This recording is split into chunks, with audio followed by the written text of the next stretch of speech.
Olá, seja muito bem-vindo à programação da TV Dedê, seja muito bem-vindo à programação da Casa de Vovô Dedé. Eu sou Hamilton Nogueira e, como vocês sabem, todas as quintas, sempre às 8 da noite, a gente disponibiliza uma nova edição do programa Acorda, Nós em Rede, porque a gente acredita que cada um é um nó fundamental nessa imensa rede de conhecimento. Estamos aqui, portanto, valorizando a cultura, valorizando os bons conteúdos e valorizando você. E nosso tema para a conversa hoje é astronomia, humor e arte. Tem conexão? Acho que não. A gente vai tentar encontrar. E é o nosso convidado, tem o prazer de receber aqui o astrônomo, humorista, artista, comediante Vitor Allen. Vitor, muito prazer em recebê-lo. Muito obrigado por ter disponibilizado seu tempo e ter vindo aqui conhecer a casa nessa tarde. Cara, o prazer é todo meu. Eu estou encantado com a estrutura de vocês e com o trabalho que vocês fazem aqui. Eu que me sinto honrado de estar aqui. Da astronomia para a arte tem parece distante, né? Uhum. Mas na minha vida isso aí foi quase... Foi um link bem sutil até. Cara, tudo começou quando eu era muito pequeno, né? Eu comecei com 9 anos de idade a estudar astronomia. No colégio que eu frequentava, tinha um professor de física que ele era astrônomo e ele me encantou pela astronomia. Eu tinha 9 anos e aquilo ali para mim, saber os segredos do universo, entender que tinham outros planetas e como tudo aquilo ali funcionava, para mim era mágico, sabe? E então eu comecei com 9 anos de idade, comecei a estudar astronomia, depois logo em seguida fui chamado para fazer as provas da Olimpíada Brasileira de Astronomia. E aí pronto, aí não parei mais. Durante muito tempo, inclusive, eu fui acho que o único cearense a disputar as eliminatórias das Olimpíadas Internacionais, né? E durante um bom tempo eu continuei até que, de repente, eu já não tinha mais idade para competir. Sim. Isso eu tinha 16 anos. Você está com quantos anos hoje? Eu pareço novo, né? Mas eu já tô com 30. 31, na verdade. A coluna já está querendo dar aquela travada, né? Você já fica começando a ficar crocante. E aí, com 16 anos, eu já não podia mais competir pelas Olimpíadas Brasileiras de Astronomia, né, para a Olimpíada Internacional. E aí, o Comitê Brasileiro me chamou para virar professor deles, né? Então, eu comecei a lecionar com 16 anos. E acabou, cara, que nas minhas aulas sempre o pessoal gostava muito, que era muito engraçado, eu sempre era muito extrovertido. Não sei se é porque o cearense já tem isso meio que no DNA, né, de fazer graça. E quando a gente dava as aulas, eu viajava para dar esses cursos, né, em vários estados. E sempre eu era o único cearense, e por ser o único cearense e ter esse jeito engraçado, o pessoal focava muito na minha aula. E até que chegou num ponto que eu queria fazer graça com outros assuntos que não era astronomia, que não era física. E aí o jeito foi pro palco, não tinha como eu ficar na sala de aula apenas, né? E aí eu comecei minha carreira artística com 19 anos, né? E estamos aqui até hoje. E sendo chamado de astrólogo, chamado de astrólogo direto. Você reage com piada ou com chateação? Ah, cara, eu acho engraçado, né?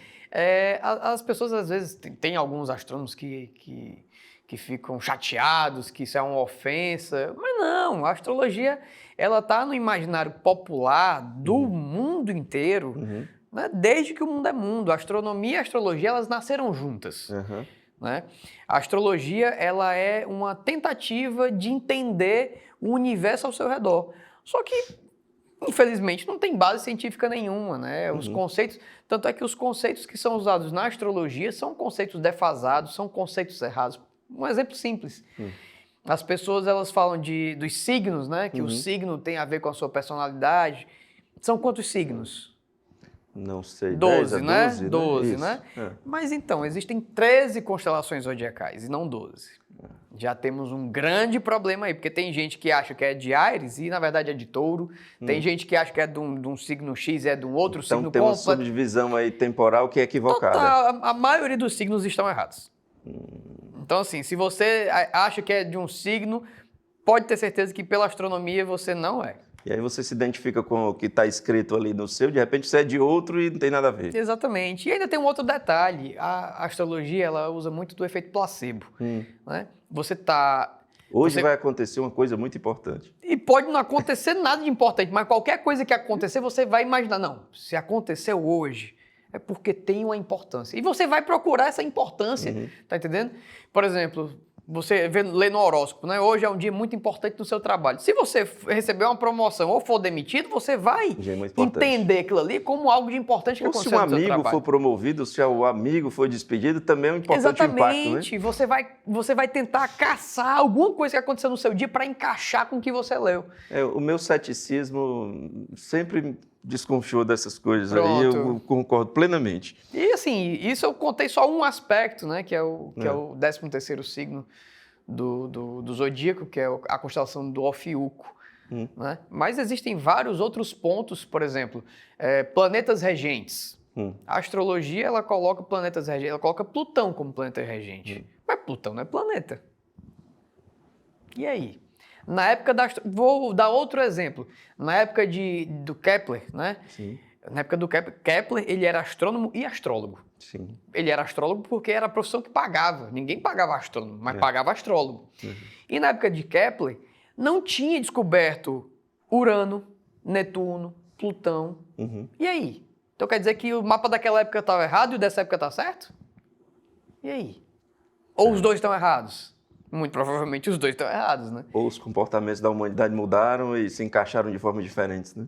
Então, assim, cara, se você for buscar na astrologia, é engraçado, é uma coisa que as pessoas gostam de se identificar, mas que não tem base científica nenhuma. Eu até costumo brincar, minha namorada, ela fica brincando comigo, né? Falando de signo, de mapa astral, então eu só acho engraçado, porque não tem fundamento. E me conta aí essa transição para a arte. Nós estamos numa casa de arte e a gente valoriza muito isso. Você sentiu a necessidade de fazer rir, de criar, enfim, usar a sua inventividade com outros assuntos. E como é que foi essa transição? Porque, pelo que eu entendo, você já estava bem estabelecido, já tinha um nome, já... Enfim, talvez muita gente quisesse chegar onde você estava e você estava abandonando muito cedo. Então, como é que é essa mudança? Foi até interessante, porque na época que eu comecei a dar um foco maior para a carreira, né, para a carreira artística, eu, de fato, já estava muito bem estabelecido, né? Na época que eu comecei a fazer comédia, foi a mesma época que eu coloquei trabalhos em Oxford, né? Participava das principais reuniões astronômicas internacionais, que é as reuniões da União Astronômica Internacional. Já fui para vários países para apresentar trabalhos. Fui até para o Jô Soares ser entrevistado lá. E no mesmo ano eu comecei na carreira artística. E aí o que é que acontece? O que é que eu pensei? A astronomia vai me acompanhar pelo resto da minha vida. Sim, você não vai deixar de ser. Nunca, é impossível. A astronomia, ela é viciante. Ela é quase uma nicotina. Não sai. A astronomia não sai. E principalmente porque o motor da astronomia é a curiosidade. Sim. E a curiosidade é inerente no ser humano. Se você não pergunta, se você não questiona, se você não tem um pensamento crítico, você está abandonando o poder que o seu cérebro tem. Então, assim, a astronomia, mais do que qualquer coisa, é um exercício cerebral. Então, assim, não tem como abandonar.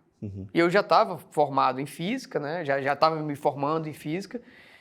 E eu sei que com 90 anos, se eu quiser, eu volto a ser professor de física, eu volto a pesquisar astronomia. É uma coisa que eu nunca vou parar, nunca vou me desligar.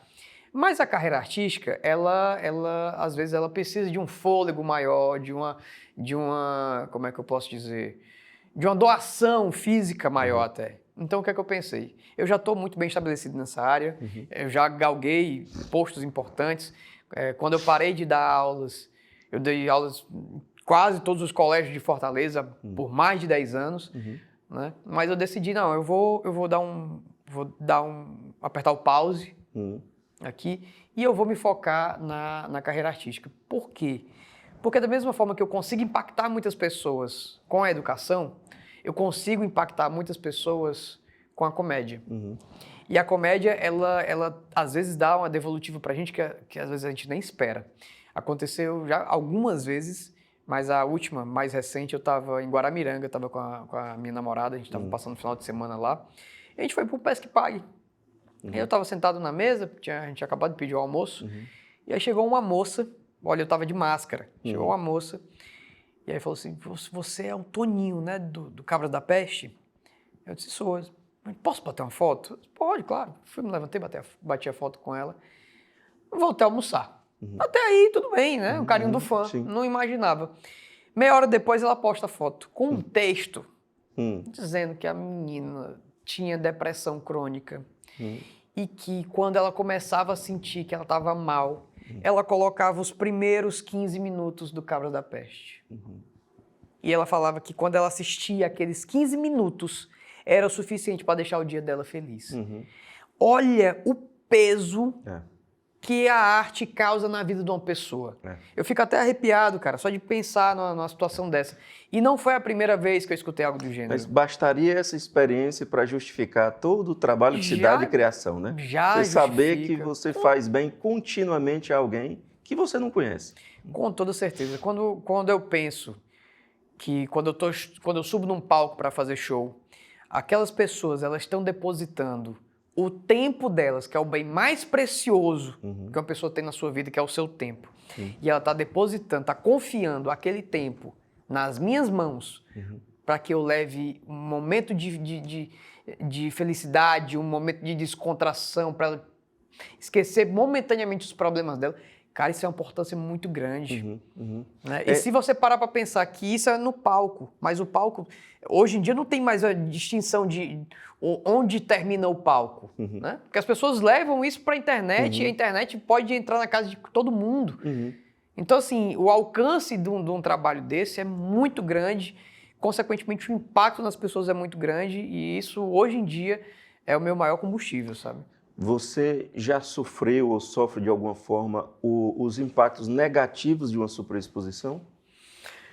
Olha, às vezes, assim, as pessoas às vezes meio que confundem em determinados momentos você com o seu trabalho, né?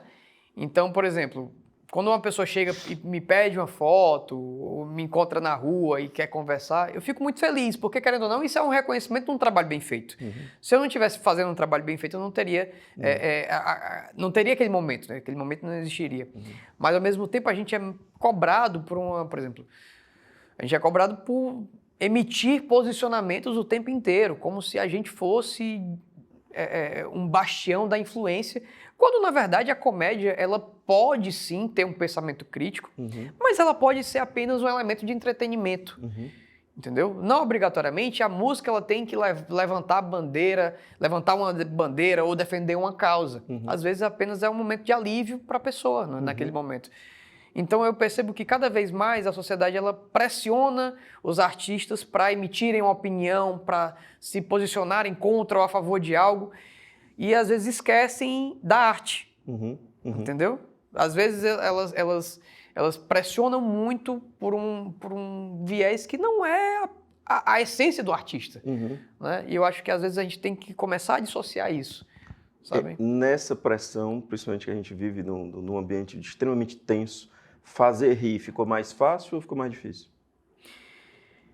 Eu acho que a gente tem que ter um cuidado maior, porque antigamente eu tinha até o discurso de que eu sou responsável pelo que eu falo, não pelo que a pessoa escuta. Hoje em dia eu já mudei minha opinião. Eu acho que a gente é responsável pelo que a gente fala, mas também a gente tem uma parcela de responsabilidade em como a pessoa vai escutar. Concordo. Então, assim, se antever a possíveis problemas, tá entendendo, que uma determinada piada pode causar. Eu sou muito partidário de que, sendo piada, ela não pode ser levada a sério. A piada, se você for ver a estrutura da piada, toda piada é igual. Toda piada ela vai ser igual. A piada, ela funciona da seguinte forma. Eu levo a pessoa a pensar por uma linha e eu faço uma quebra dessa linha. Eu faço uma quebra desse pensamento. Então, vou dar um exemplo mais simples do mundo. Quando você vê um palhaço, que é, acho que a primeira forma de fazer rir, né? Que é o clown. E você vê um palhaço, ele tá na sua rotina ali, fazendo aquela sua rotina de andar de um ponto a outro, e aí ele simula uma queda e cai. E as pessoas riem. Por quê? Porque a queda não era o que as pessoas estavam prevendo. As pessoas estavam prevendo que ele continuasse andando e não levasse uma topada no vento e caísse daquela forma. Então, o que causa riso é a quebra da expectativa. Não tem como você levar em consideração que a piada é uma quebra de uma expectativa para causar um riso com uma opinião pessoal. Entendeu? Então, assim, quando a pessoa diz, essa piada é ofensiva. A piada não pode ser ofensiva, porque para ofender tem que ser uma opinião que tem que ser levada a sério, e a piada não pode ser levada a sério. Né? Então, assim, é uma coisa que eu percebo que as pessoas hoje geram uma confusão na mente delas. Justamente porque elas não conseguem conceituar a piada como um comediante. Sem contar que a comédia é empírica. Por mais que você tenha teorias cômicas, a criação da piada é empírica. A gente, como comediante, acha que aquilo vai ser engraçado. Mas quem vai dizer se tem graça ou não é o público. Então, assim, eu posso ser o maior especialista em comédia da face da Terra. Quem vai dizer se aquilo ali é engraçado é a pessoa que não tem teoria cômica nenhuma. Porque a piada, ela tem esse direcionamento, é pro público. E ainda tem um outro detalhe. Eu posso estar fazendo a piada mega engraçada para um público que não é o meu público, ou que não é o público daquela piada. Porque ainda tem esse detalhe. Você só vai rir daquelas coisas que, de certa forma, conversam com você, são do seu universo. Por exemplo, não adianta nada eu fazer uma piada sobre viagem internacional para um público que nunca sai de Fortaleza. Por quê? Porque o público não vai ter empatia com aquele tema, não é um tema que vai ser recorrente para ele, entendeu? Ele não vai ter aquela vivência, consequentemente não vai ser engraçado. De quem foi a culpa? Do público? Não. Do comediante que não soube ler o público para quem ele estava fazendo, não soube entender aquela linguagem, não soube adaptar o seu repertório, entendeu? Então, assim, a comédia, ela tem, eu vou dizer, 3 pontos marcantes. O comediante, a piada, que é o elemento de transição entre o comediante e o público. Então, são esses 3 pontos. Eles têm que estar alinhados. Se eles estão alinhados, existe o riso. Se eles não estão alinhados, o riso vai faltar. Não tem como. Os seus personagens são todos cômicos, ou quando você é chamado para fazer cinema, você tem uma linha, é chamado por isso, ou você gostaria de fazer outros papéis, você tem essa vontade de interpretar coisas que não são, personagens que não são cômicos? Olha, foi até interessante essa pergunta, pelo seguinte, quando eu comecei na comédia, eu comecei com stand-up. Né? Na época que eu comecei com stand-up, eu era colunista. Difícil, bem desafiador. É bem desafiador. Até porque é um gênero de comédia que o comediante está praticamente nu no palco. Né? Você não tem figurino, você não tem artifício de voz, é o seu texto. É o seu texto. E quando você lança uma piada para o público e não tem um retorno imediato do riso, é quase uma morte interna, entendeu? Parece que seus órgãos estão indo à falência ali naquele momento. É bem complicado.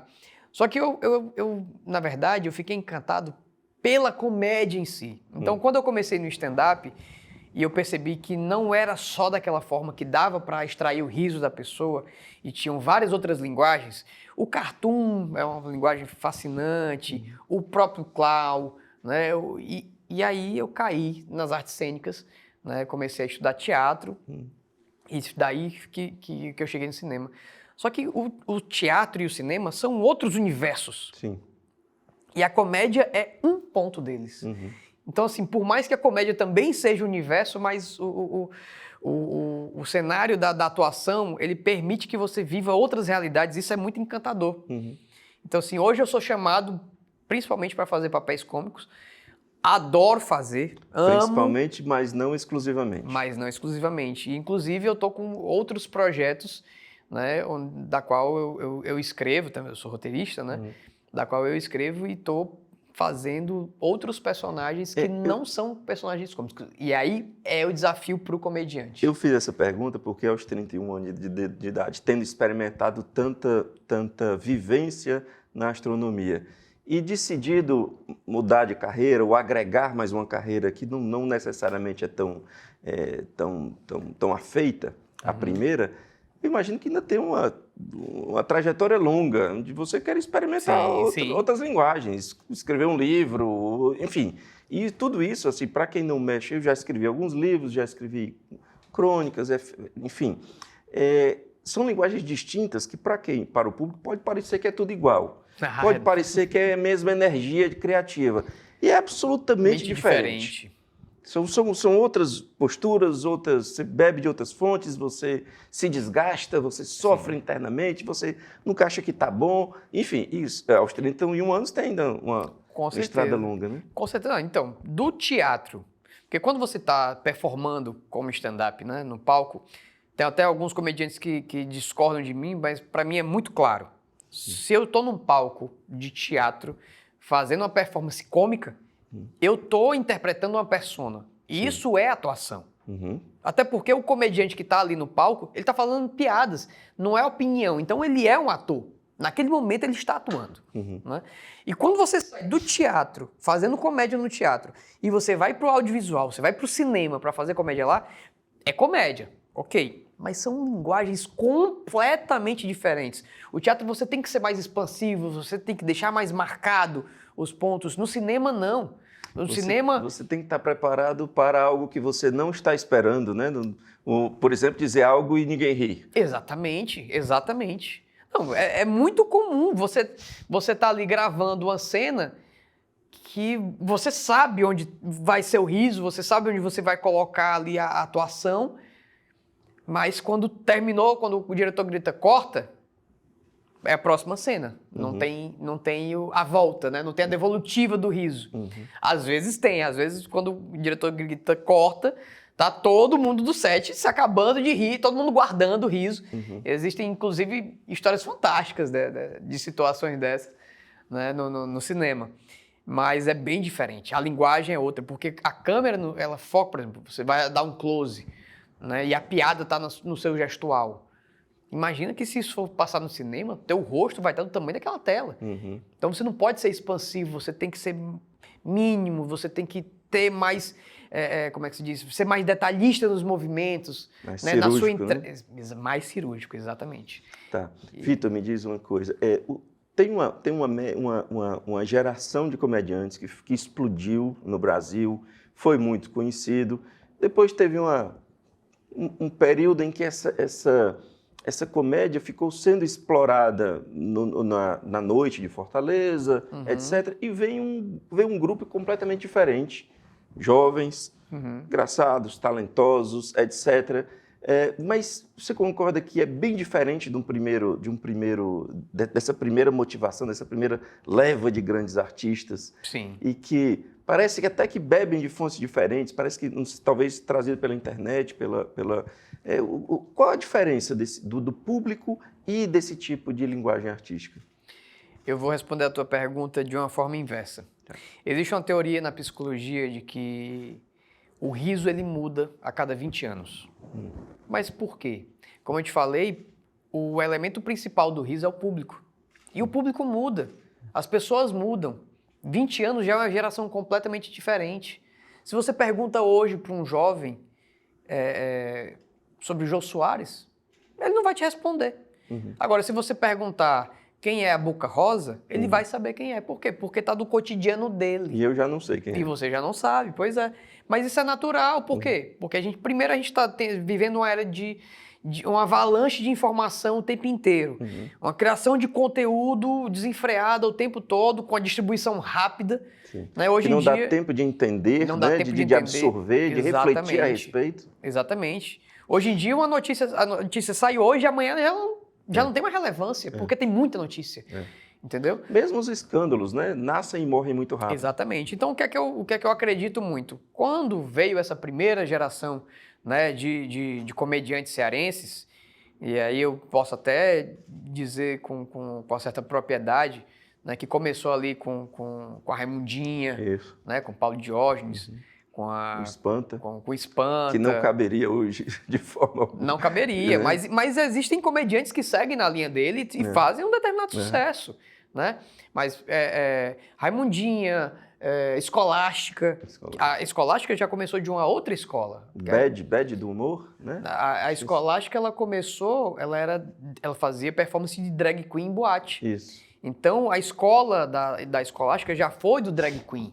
Né? Então, tem Raimundinha, Escolástica, Rocicléia, Zé Modesto, Meirinha, Falcão, tá entendendo? Adamastor Pitaco. Essa geração, e é uma geração super talentosa, ainda hoje, né? Não é porque são comediantes que estão mais tempo que eles não têm graça hoje. Mentira isso. Os caras são muito bons. Assistam o show do Zé Modesto pra você ver que o cara é incrível. Entendeu? Assistam, vê a Valéria, né, a Rociclé no palco, é uma aula. É uma aula. Ela tem um time afiado, sabe? Ela consegue fazer uma construção de histórias incrível. Então, assim, essa galera que veio, a única diferença que eu vejo é que a gente bebeu de fontes diferentes. Na época que eles começaram, o humor de personagem era muito forte no Brasil. Né? Se você for ver, o próprio Chico Anísio, o próprio Renato Aragão, eles faziam tipos, né? Faziam personagens. Então era comum você trazer para o palco o quê? Personagens. Então, se você for ver, o Falcão é um personagem, lá o Tio Brega é outro personagem, a Rociclé é um personagem, o Zé Modesto é um personagem. Né? Então, é normal criar histórias a partir do universo em que se vive. Certo? A minha geração já é uma geração que bebeu dessa fonte, mas bebeu principalmente da fonte do stand-up. Né? Quando eu comecei a fazer comédia, eu já comecei assistindo os vídeos do Rafinha Bastos, do Danilo Gentili, que eram 2, 3 vídeos que tinha na internet naquela época. Né? Todos cara limpa. Né? E depois eu fui pesquisar e eu descobri que o stand-up ele é muito antigo, inclusive no Brasil. Chico Anísio fazia stand-up, Moacir Franco fazia stand-up, Jô Soares, né? O José Vasconcelos, que o gênero do stand-up começou no Brasil com o José Vasconcelos. Lembrando. Acho que Miele também chegou a fazer. Miele. Né? O José Vasconcelos, ele é um case. Né? Ele tinha um espetáculo chamado Eu Sou o Espetáculo. Ele performava sozinho, era ele no palco e tinha uma orquestra com ele. Ele lotava acho que 10 sessões por semana num teatro de quase 2.000 lugares. Impressionante.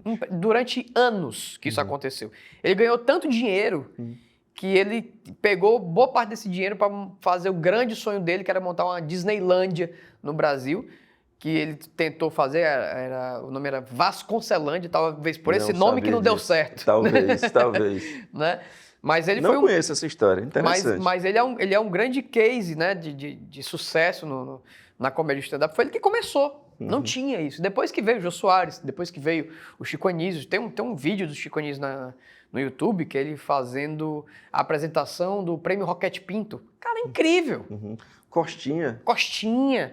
Existe então, essa geração já é uma geração mais antiga que a geração da Rociclé, do Zé Modesto, do Falcão, entendeu? Mas que eles perceberam que os tipos que mais estavam populares na época eram tipos com personagem. Então isso gerou uma escola de humor muito própria aqui no Ceará. Né? E como eu te falei, a minha geração já bebeu do stand-up, já tem mais influências internacionais também. Né? Com o advento da internet, a gente já conseguia assistir um show de um comediante americano, um comediante australiano, francês. Então a gente já tinha já bebeu de outras fontes. Então eu acho que isso foi que gerou a distinção e também a forma de ver o mundo. Né? Que era diferente há 20 anos atrás, há 30 anos atrás, de hoje. Então, assim, eu percebo muito isso. Hoje em dia, o que é que eu vejo? Eu vejo que tem muitos comediantes dessa geração mais antiga que conseguiram se reinventar, e eu acho muito legal isso, porque mostra que a comédia não necessariamente precisa ficar fixa num tempo. Você pode se adaptar, você pode evoluir junto com o seu público. Também há reinvenção aí, com né? toda certeza. E isso é importante. Vitor, para a gente encerrar, o que eu queria passar a tarde toda conversando contigo. O que a rede social tem de impacto sobre você? O que a rede social causa no seu trabalho? O que ela traz e o que ela leva? Como é a sua relação com as redes sociais? Amor e ódio. Amor e ódio. Por que eu digo que é amor e ódio? Porque hoje em dia as pessoas confundem muito as redes sociais. Né? E eu vou explicar por quê. Até trazer uma polêmica recente. A Jade Picon, que estava no Big Brother, uma influenciadora, ela foi chamada para ser par romântico do Chay Suede na próxima novela. Ela não é atriz, certo? Por que ela está lá? Audiência porque ela tem massa. Porque ela tem uma mídia espontânea, entendeu?